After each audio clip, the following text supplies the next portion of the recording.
Picture this. You wake up one morning, check the news, and discover the government just made it illegal to own gold. Not regulated. Not taxed. Illegal. You've got 25 days to hand over your gold coins, your gold bars, everything, or face 10 years in prison and a $10,000 fine. That's over $200,000 in today's money. Sounds like something out of a dystopian novel, right? Wrong. This actually happened in America. April 5th, 1933. Executive Order 6102. The government confiscation nobody talks about in history class. Franklin Delano Roosevelt, just 1 month into his presidency, signed an order that turned millions of law-abiding Americans into criminals overnight if they didn't surrender their gold. But here's what they don't teach you. This wasn't about economics. This wasn't about saving the banking system. This was about control. This was about transferring the greatest wealth in American history from the hands of citizens into the vaults of the Federal Reserve. And the playbook they used? It's sitting on the shelf, ready to be used again. Let me show you what really happened. To understand why gold was banned, we need to rewind to 1929. The stock market just crashed. Banks are failing left and right. People are panicking.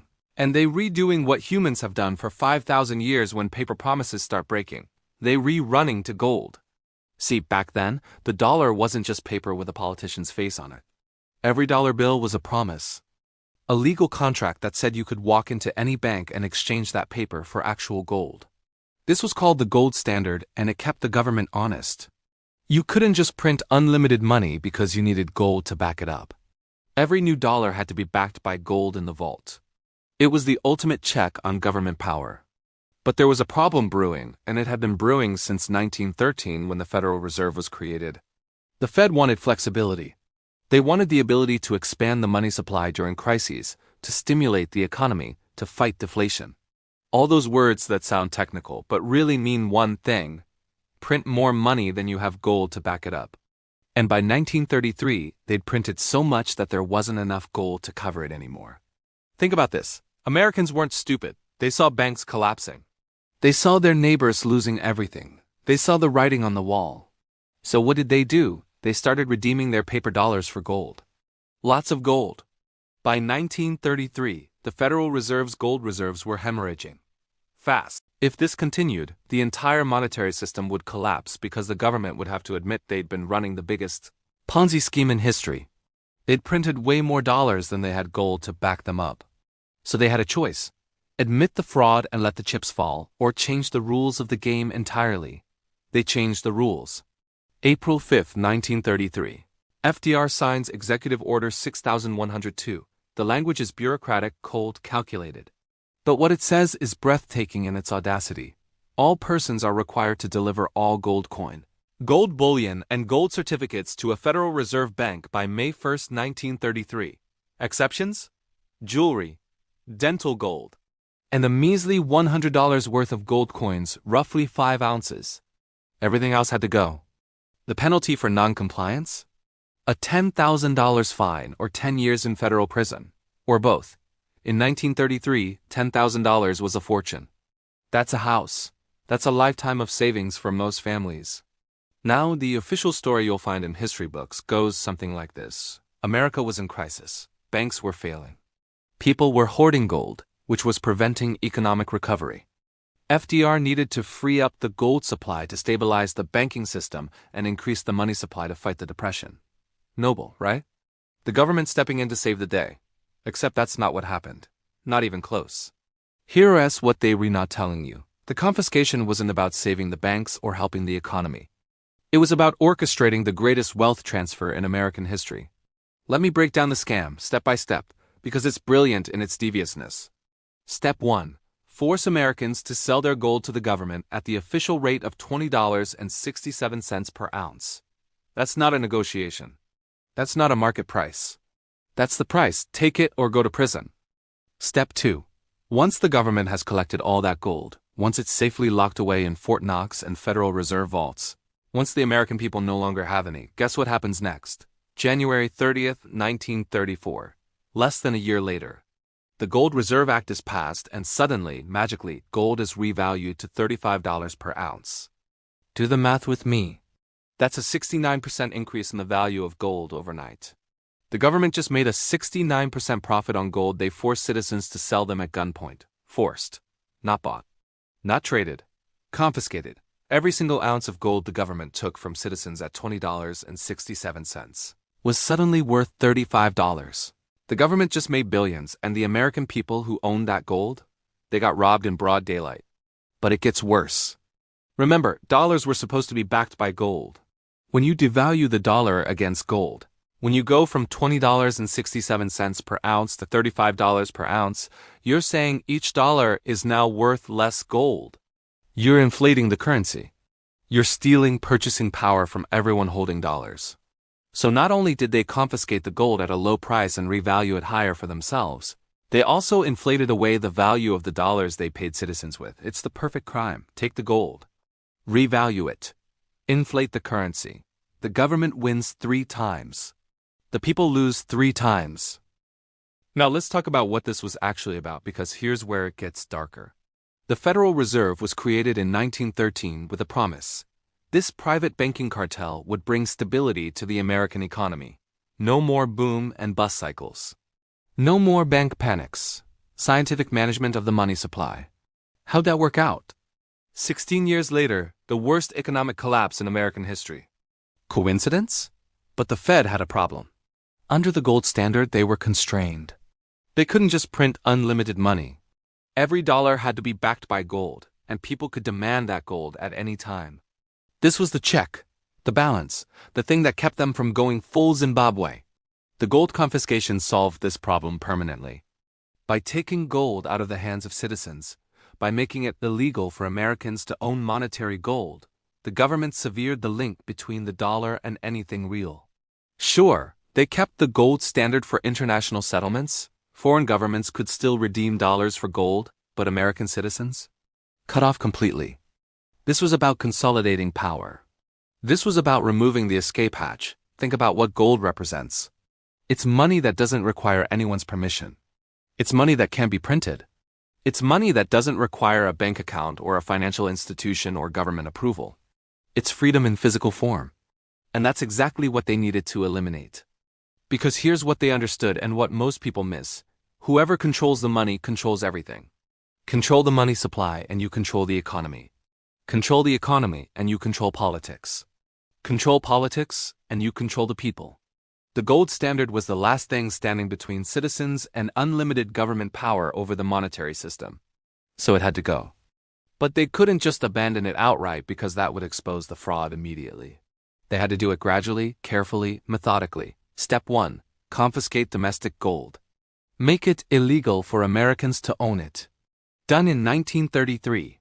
Step 2. Keep the international gold standard in place but print way more dollars than you have gold to cover. Do this for decades. By the 1960s, foreign governments started noticing the US had printed far more dollars than it had gold to redeem. Step 3. When France, Germany, and other countries start demanding their gold back, when they start calling the bluff, what do? August 15, 1971. Richard Nixon closes the gold window entirely. No more gold standard, even internationally. The dollar is now backed by nothing except the promise of the government, but that only worked because they had already confiscated gold from Americans 38 years earlier. If Americans still had gold, if they still had the option to opt out of the dollar system, the 1971 move would have caused a revolution. But by then, 2 generations had grown up without gold. It was normalized. It was just the way things were. The confiscation of 1933 wasn't an emergency measure. It was the foundation for everything that came after. It was the setup for the complete fiat money system we live under today. Now, did everyone just comply? Did Americans just hand over their gold like obedient subjects? Not exactly. A lot of people hid their gold. They buried it.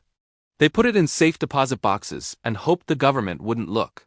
Some people melted down coins and turned them into jewelry. Some smuggled it overseas. There was a massive black market for gold that operated in the shadows for 40 years.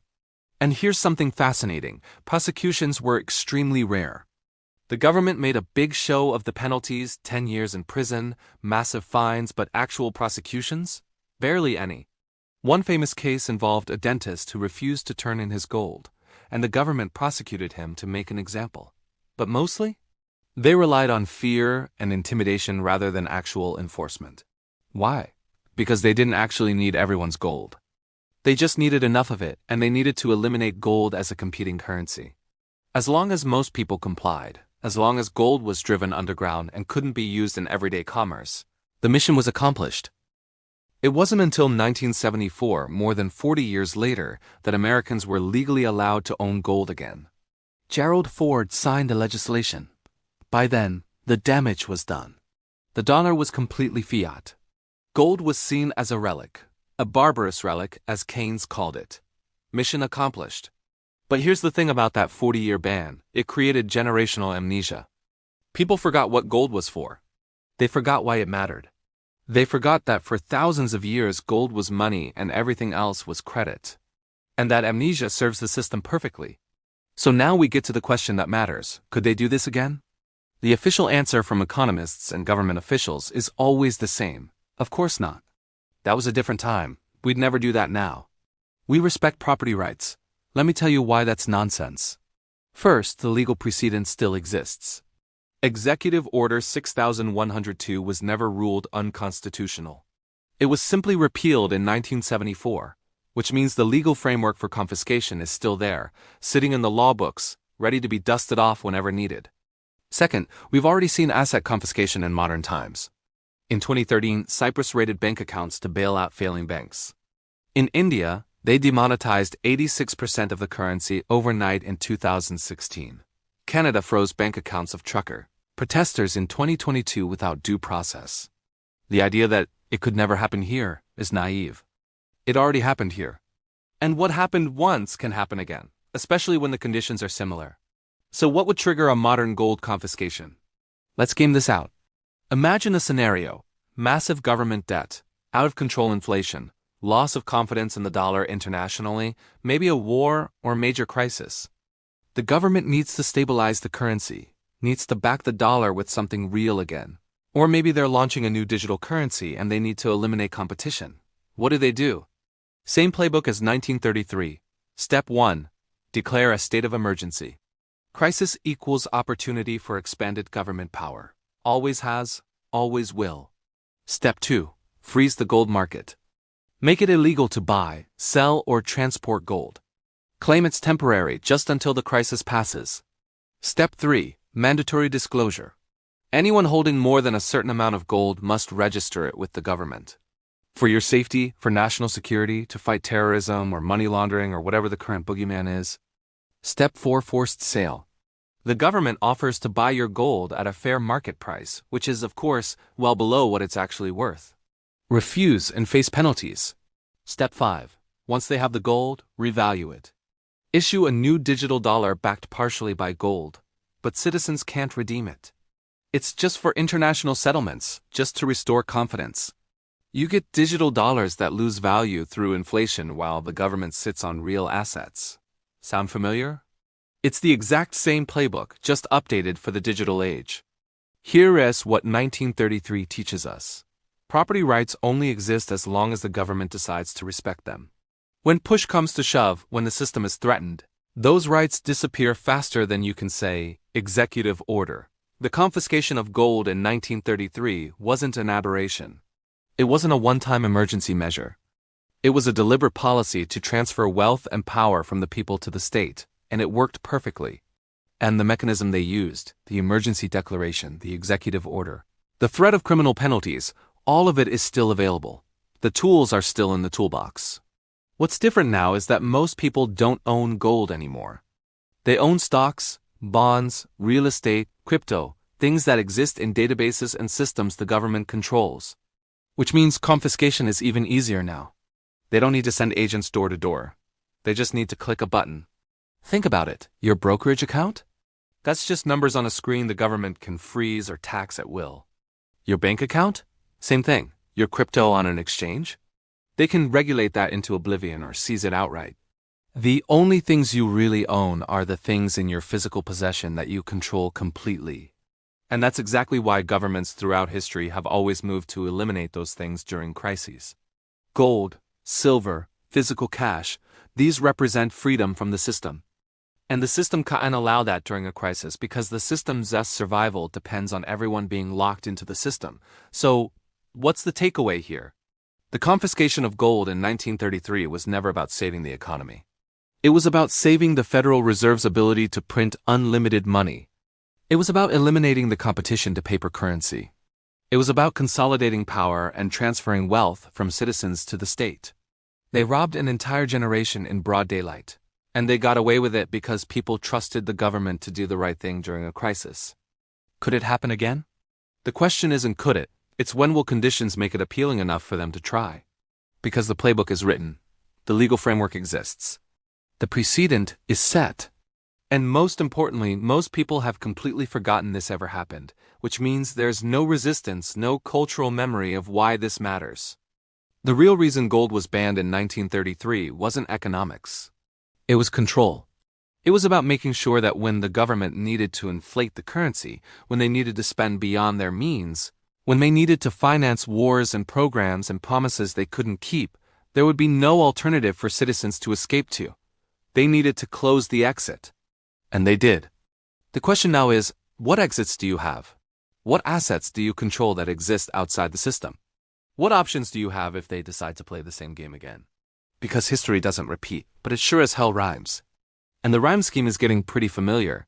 If this video opened your eyes to something you didn't know about history, hit that subscribe button. We're uncovering the financial stories they don't teach in school every single week. Drop a comment and let me know. Do you think they could confiscate gold again? And if you want to go deeper down this rabbit hole, check out the video on screen about what really backs the dollar today. You won't believe what we found. Thanks for watching, and I'll see you in the next one.